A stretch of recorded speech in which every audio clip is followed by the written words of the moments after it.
পাঁচটার পাঁচ স্পেশালি আমি অতনু রয়েছি বরাবরের মতো আপনার সঙ্গে। পাঁচটার পাঁচ স্পেশালি শুরুতেই আজ সারা দিনের সব গুরুত্বপূর্ণ খবর এক নজরে আপনাদের দেখিয়ে রাখতে চাইবো আগামী ৮ ঘন্টায়। প্রথমেই আরজিকর ইস্যু নিয়ে কথা বলতে হবে, তার কারণ আরজিকর ইস্যু নিয়ে ভিন্ন মত, দুরকম মত। আরজিকর ইস্যুতে শিল্পীদের ব্যান করার বিপক্ষে অভিষেক বন্দ্যোপাধ্যায়, গতকালই আমরা আপনাদের সেই বক্তব্য শুনিয়েছিলাম, শুনুন।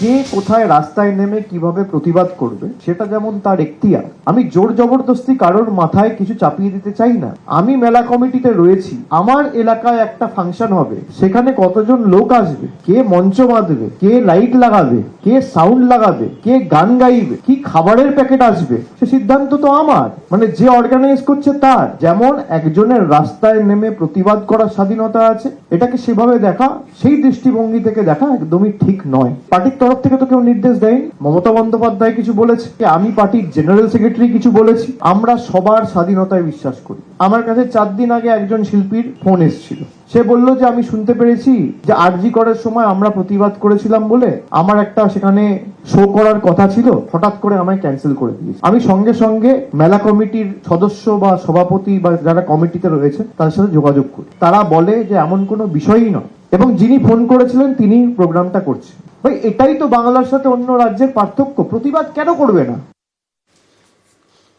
এদিকে আবার অপপ্রচার চালানো শিল্পীদের বয়কট করার অবস্থানে অনর কুণাল ঘোষ। শিল্পীদের বয়কট করার কথা হচ্ছে না, এরা কয়েকজন যে চটি চাটা কারা বলেছে, গালে গালে জুতো মারো তালে তালে, তাদের জন্য কাদের চোখের জল পড়ছে? তাদের তৃণমূলের প্রতি কোনো আবেগ আছে নাকি? এই সরকার পড়ে যাবে, বাংলাদেশের মতো কপ্টারে পালিয়ে যাবে, তো এদের যারা মঞ্চে আনবে তারা তো আর যাই হোক তৃণমূল কংগ্রেস হতে পারে না। এবং সারা বাংলায় কর্মীদের আবেগ এবং কর্মীরা সেই আবেগ মতোই কাজ করছেন। এই কয়েকজনের তৃণমূল আয়োজিত মঞ্চে কোনো জায়গা নেই এবং থাকবে না। তার সঙ্গে বাকি শিল্পীদের কোনো সম্পর্ক নেই, এটা কোনো ভুল বোঝাবুঝি। অভিষেক বন্দ্যোপাধ্যায় আমার নেতা, তিনি যদি আমায় জানতে চান আমি নিশ্চিতভাবে ক্লারিফাই করে দেব। তবে গোটা বিষয়টিতে মমতা বন্দ্যোপাধ্যায় আমাদের সর্বোচ্চ নেত্রী, তিনি যা বলবেন সেটা মেনে নেব। বয়কটে সমর্থন করছেন কল্যাণ বন্দ্যোপাধ্যায়।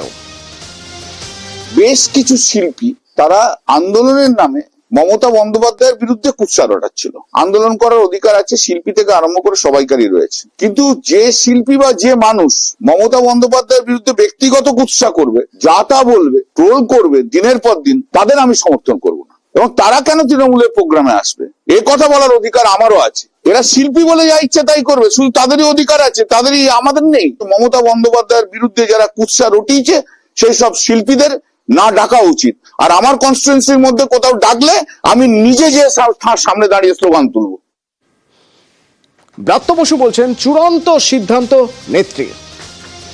যে তালিকার কথা আপনারা বলছেন, যে তালিকা সত্যি কথা বলতে কি আপনারা বলেছেন, কুণালও বলেছেন এই তালিকা আমি পেয়েছি। আমি তাদের ডাকবো কি ডাকবো না সেই প্রশ্ন এখনো আসেনি। পার্টিতে দু রকমের মত আছে। আমাদের পার্টি তো রেজিমেন্টেড পার্টি নয়, খোলামেলা পার্টি, সেখানে একই দিন এক এক রকম মত থাকতে পারে। এবার পদমর্যাদায় অভিষেক বন্দ্যোপাধ্যায় আমার উঁচুতে, তার মত ঠিক কিনা আবার কুণাল ঘোষের মত ঠিক কিনা এটা নিয়ে আমি কোনো উত্তর দিতে পারি না। আমি একটি উত্তরই দিতে পারি, সেটা হচ্ছে মমতা বন্দ্যোপাধ্যায়ের মতই আমার মত।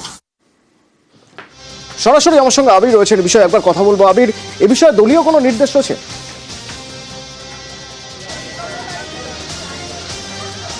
দেখো, দলীয় কোনো নির্দেশ তো এখনো পর্যন্ত আসেনি, তবে দলের বিভিন্ন যে সোশ্যাল মিডিয়া গ্রুপ রয়েছে সেই গ্রুপগুলোতে কোন শিল্পীদেরকে ডাকা যাবে এই সংক্রান্ত বিষয় নিয়ে যোগাযোগ করার জন্য উল্লেখ করা হয়েছে। তবে যে প্রসঙ্গের কথা উঠে আসছে সেখানে দাঁড়িয়ে যারা প্রথম দিন থেকে এই শিল্পীদের না ডাকার ব্যাপারে তাদের মতামত জানিয়েছিলেন, তারা এদিনকেও তাদের অবস্থান স্পষ্ট করতে গিয়ে উল্লেখ করেছেন যে তারা শিল্পী বলতে সমস্ত শিল্পীদের কথা বলছেন না।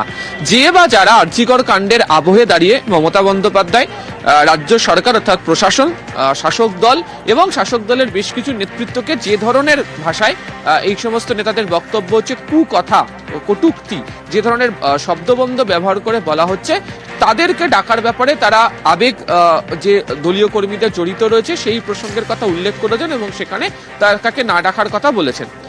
তবে গতকালকেও তুমি জানো যে অভিষেক বন্দ্যোপাধ্যায় তিনি তার বক্তব্যের ক্ষেত্রে উল্লেখ করেছিলেন যে মমতা বন্দ্যোপাধ্যায় বা অভিষেক বন্দ্যোপাধ্যায় বা সুব্রত বক্সী বা দলের ওয়ার্কিং কমিটিতে এই বিষয় নিয়ে কোনো আলোচনার প্রসঙ্গের কথা উঠে আসেনি।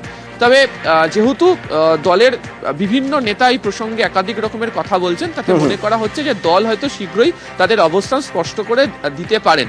এবং যেটা সূত্রের খবর যে বেশ কতগুলো জায়গাতে যে যাদের অনুষ্ঠান করার কথা ছিল, যেমন ব্রাত্য বসুই বললেন যে এই শিল্পীদের ডাকার ব্যাপারে তারা কোনো সিদ্ধান্ত নেননি। বহু জায়গা থেকে যে তাদের অনুষ্ঠান করার কথা ছিল তার মধ্যে যদি কোনো শিল্পী থেকে থাকেন তাদেরকেও না ডাকার ব্যাপারে একটা আলোচনার প্রসঙ্গতে চলছে। তবে প্রত্যেকেই একটা বিষয়ে সহমত হচ্ছেন যে প্রতিবাদ করার অধিকার প্রত্যেকেরই রয়েছে, কিন্তু সেই প্রতিবাদ করার নাম করে যে ধরনের ভাষা ব্যবহার করা হয়েছে বা যে কদর্যতার কথা তারা বারবার ধরে উল্লেখ করছেন, সেক্ষেত্রে দাঁড়িয়ে তারা তাদের নিজেদের সিদ্ধান্তের ক্ষেত্রে অনড় থাকবেন। এখন দেখার যে দলের তরফ থেকে এই বিষয় নিয়ে চূড়ান্ত সিদ্ধান্ত বিবৃতি আকারে জানানো হয় কিনা। ধন্যবাদ আবি।